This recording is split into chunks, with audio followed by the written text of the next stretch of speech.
चारों तरफ ऊंचे ऊंचे पहाड़ फैले हुए थे। पहाड़ों की चोटियों से उतरता घना कोहरा पूरे गांव जाखोल को अपने अंदर निकल चुका था। अमावस्या की वो काली रात इतनी डरावनी लग रही थी, मानो आसमान ने गांव से चांदनी छीन ली हो। जाखोल गांव में उस रात अजीब सा सन्नाटा पसरा हुआ था। गांव की गलियां सूनी पड़ी थी, यहां तक कि गांव का एक भी कुत्ता बाहर दिखाई नहीं दे रहा था। जाखोल के लोग इस रात से कांपते थे, क्योंकि गांव में बरसों से एक खौफनाक बात कही जाती थी। अमावस्या की रात अगर कोई 3 बार दरवाजा खटखटाए तो भूल कर भी दरवाजा मत खोलना। गांव के एक पुराने लकड़ी के घर में लालटेन जल रही थी। घर के अंदर बलराम नाम का एक जवान लड़का मोटी शाल ओढ़े हाथ में लालटेन पकड़े कहीं जाने की तैयारी कर रहा था। बलराम, तू कहाँ जा रहा है बेटा? माँ, आजकल खेत में जंगली जानवर घूम रहे हैं। फसल पूरी तरह से पक चुकी है, 1-2 दिन बाद काटनी भी है। मुझे डर है कि कहीं जानवर फसल खराब न कर दे, इसलिए आज रात में खेत में ही सोऊंगा। बलराम की बात सुनते ही उसकी माँ के चेहरे का रंग उड़ गया। पागल हो गया है क्या? आज अमावस्या की रात है। तू अच्छी तरह जानता है आज की रात गांव का कोई आदमी घर से बाहर नहीं निकलता। बलराम जोर से हंसने लगा। अरे माँ, बचपन से सुनता आ रहा हूँ कि अमावस्या की रात हमारे गांव में कुछ चुड़ैल या डायन लंबा घूंघट डालकर घूमती है और वो हर घर में 3 बार दस्तक देती है। जो भी दरवाजा खोल दे वो उसे मार देती है।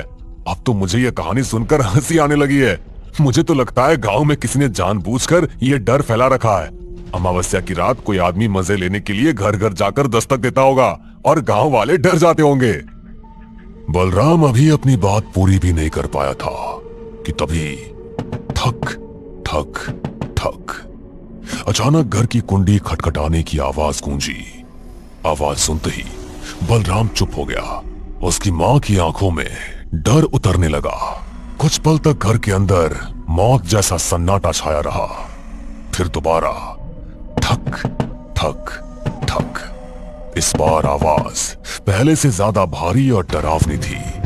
बलराम धीरे धीरे दरवाजे की ओर बढ़ता है।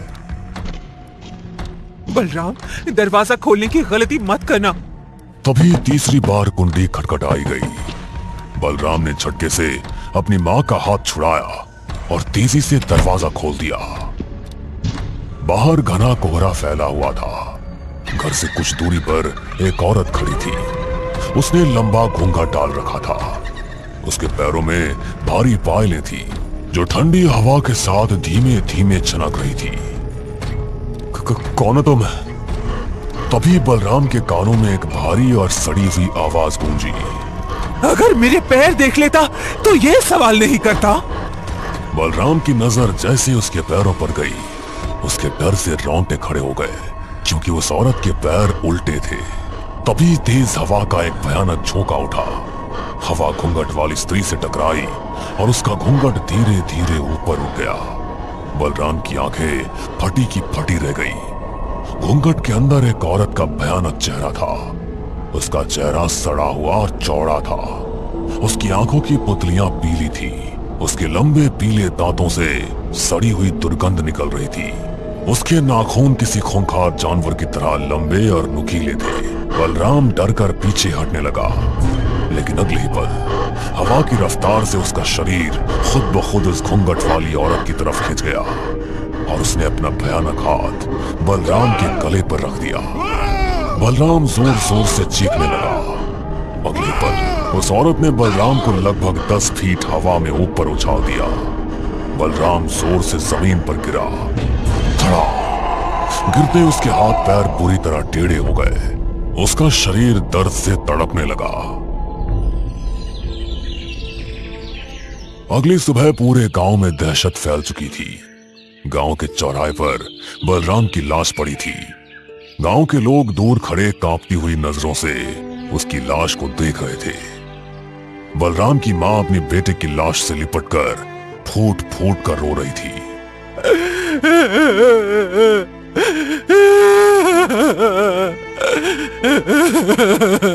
मेरा बेटा, मेरा बलराम। गांव के लोग डर से चुप खड़े थे। कोई भी उसकी आंखों में देखने की हिम्मत नहीं कर पा रहा था। तभी गांव का बुजुर्ग मुखिया धीरे धीरे आगे बढ़ा। उसके चेहरे पर दुख से ज्यादा डर दिखाई दे रहा था। तुमने अपने बेटे को समझाया क्यों नहीं?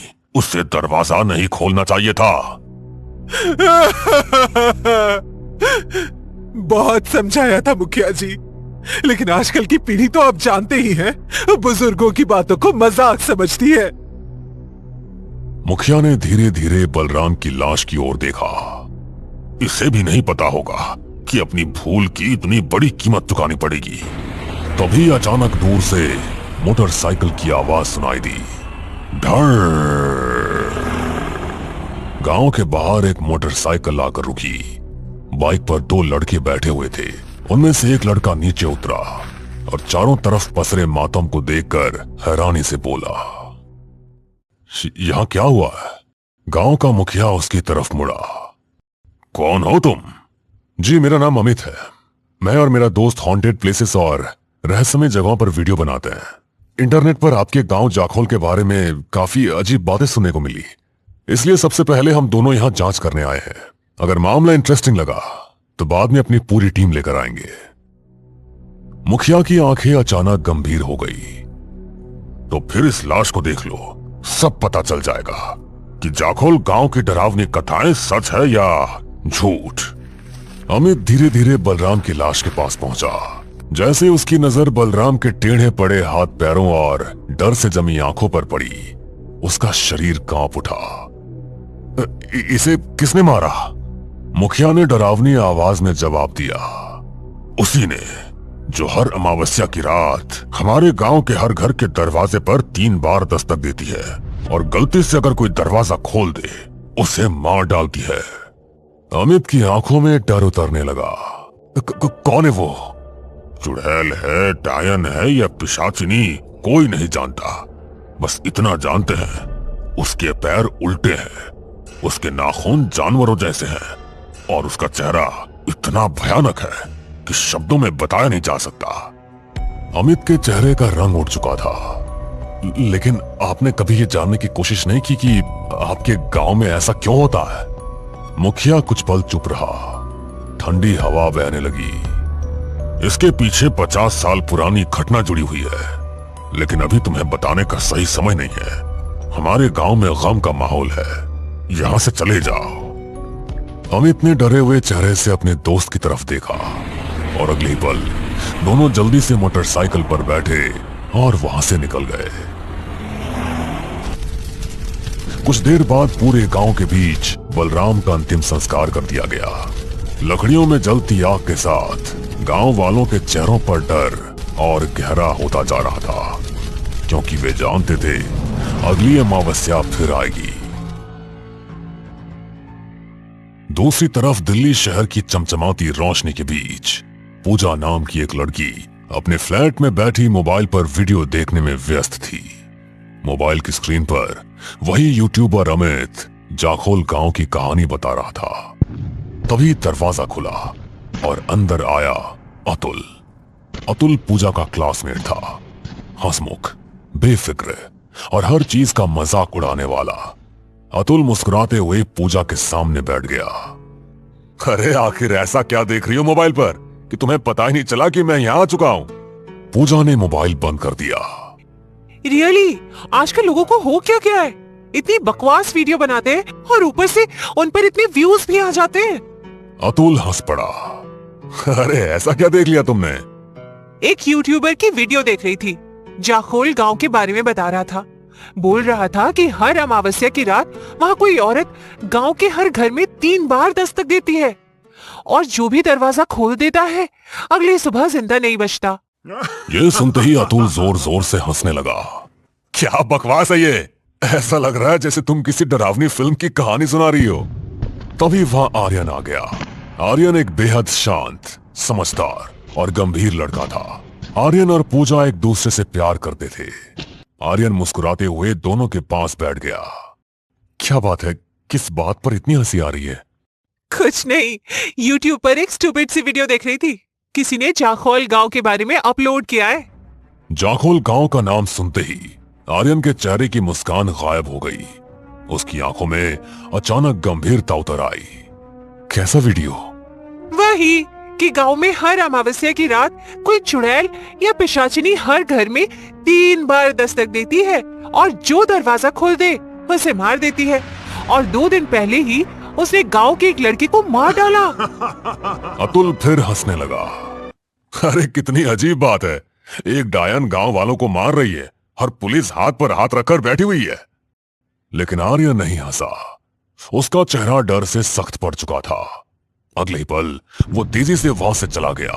पूजा और अतुल एक दूसरे को हैरानी से देखने लगे। शाम के समय आर्यन अपने घर के गार्डन में अकेला बैठा हुआ था। उसकी आंखें कहीं खोई हुई थी। तभी वहां पूजा और अतुल आ गए। क्या हुआ? तुम अचानक वहां से उठकर क्यों चले गए?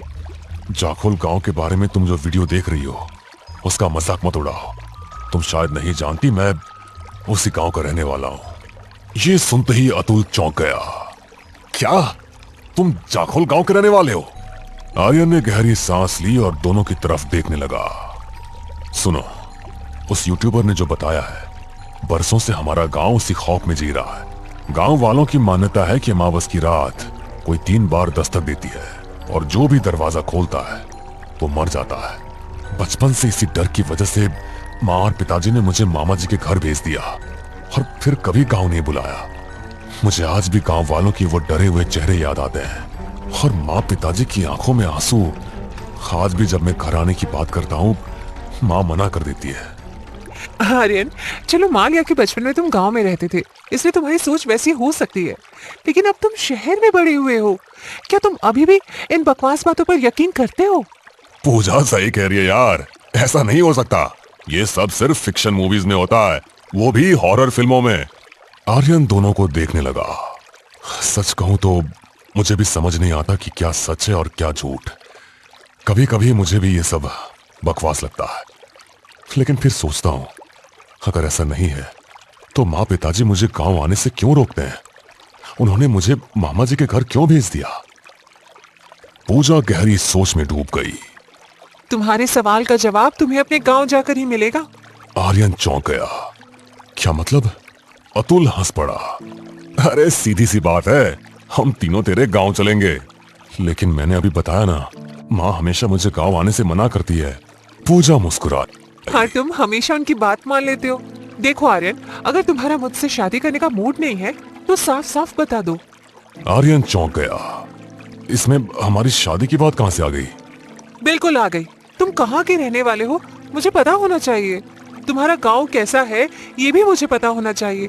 और क्या तुम अपने माँ पिताजी से मुझे मिलवाओगे या शादी में उन्हें बुलाने का कोई प्लान ही नहीं है? अतुल हंस पड़ा। अरे छुट्टियां होने वाली है और मैंने सुना है जाखोल एक पहाड़ी इलाका है। वहाँ बड़े बड़े पहाड़ और हरियाली है, किसी हिल स्टेशन से कम नहीं होगा। आर्यन उन्हें मना करना चाहता था, लेकिन आखिरकार उसे दोनों की बात माननी ही पड़ी। अगले दिन तीनों ट्रेन में बैठकर जाखोल गांव के लिए निकल पड़े। शाम होते होते ट्रेन पहाड़ी इलाकों में पहुंच चुकी थी। ट्रेन घने कोहरे को चीरती हुई धीरे धीरे आगे बढ़ रही थी। खिड़की के बाहर दूर दूर तक फैले देवदार के पेड़ दिखाई दे रहे थे। पहाड़ों से उतरती ठंडी हवा माहौल को और रहस्यमय बना रही थी।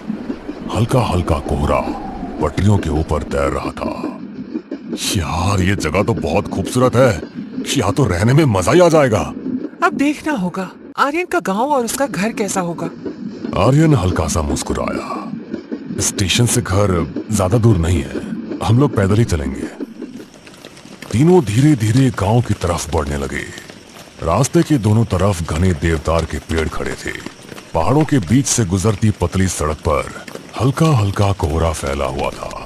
दूर पहाड़ों से आती ठंडी हवा शरीर में सिरहन पैदा कर रही थी। पूजा और अतुल आसपास की खूबसूरती को देखकर खुश हो रहे थे। कुछ देर बाद तीनों आर्यन के घर पहुंच गए। आर्यन ने धीरे से दरवाजे की कुंडी खटखटाई। दरवाजा खुला। सामने आर्यन की मां खड़ी थी, लेकिन बेटे को देखकर उनकी आंखों में खुशी नहीं, एक अजीब सी दहशत थी। आर्यन!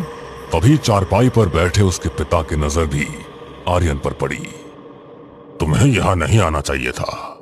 ये सुनते ही आर्यन उदास हो गया। मुझे लगा था बरसों बाद घर लौटूंगा तो आप दोनों मुझे देखकर खुश होंगे, लेकिन यहां तो आप दोनों के चेहरे उतर गए। माँ, ये पूजा है और ये मेरा दोस्त अतुल। पूजा ने महसूस किया कि आर्यन के माँ पिताजी बहुत ही डरे हुए थे, लेकिन उसने उस समय कुछ भी नहीं कहा।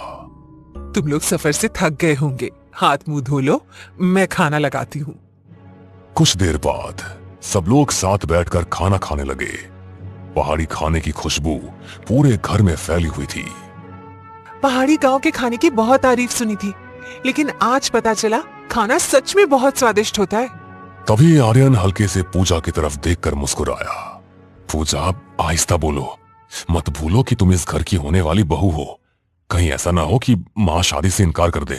पूजा हल्का सा मुस्कुरा दी। रात गहराने लगी थी। बाहर पहाड़ों पर फिर कोहरा उतरने लगा था। तभी आर्यन अपनी मां के पास आया।